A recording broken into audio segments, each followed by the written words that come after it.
Today, Monday, the government has announced 2,419 new cases, along with 33 new deaths over the past 24 hours. These are similar numbers to those over the weekend, as the vaccine programme goes into effect en masse for those over 60 from today, nationwide. So, with supplies not a problem, manpower, we're told, is an issue. There's a call to arms for anyone who's a qualified nurse or has been, as many regions are finding it hard to recruit.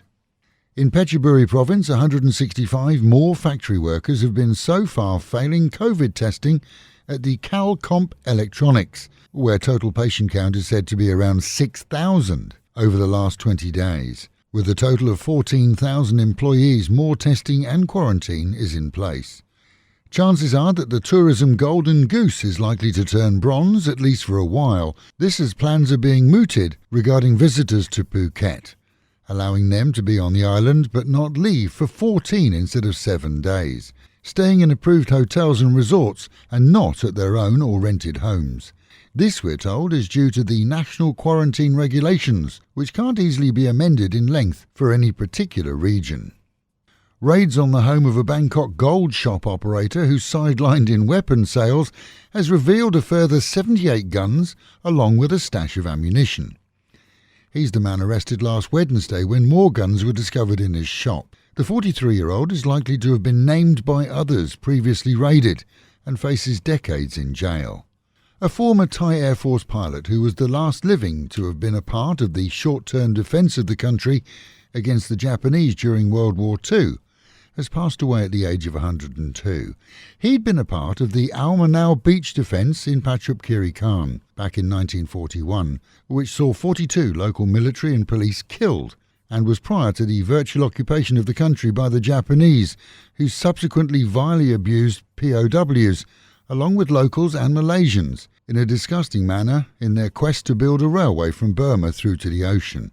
Airman Choi will receive a royally sponsored cremation. When a local heavy drinker returned to his village home after a day working in the fields, he found that a funeral was underway.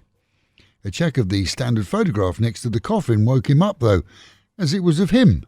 It turns out that a heavy goods vehicle had crashed into a motorbike, decapitating the rider.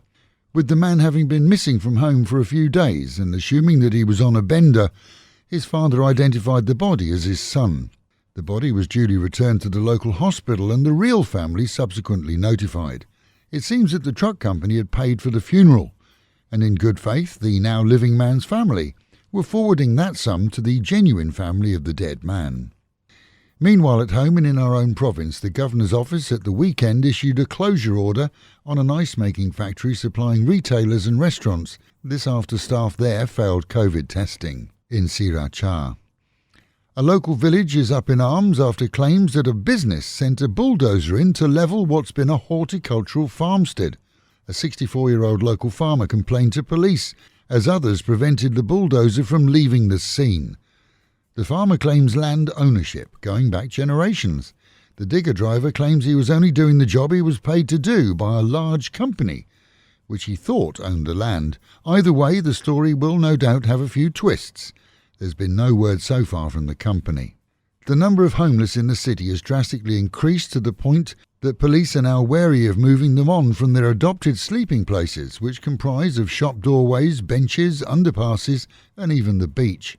Whilst there's always been a number of transients here, usually drunks or druggies, the current situation sees many more former manual workers now unemployed and homeless, boosting their numbers.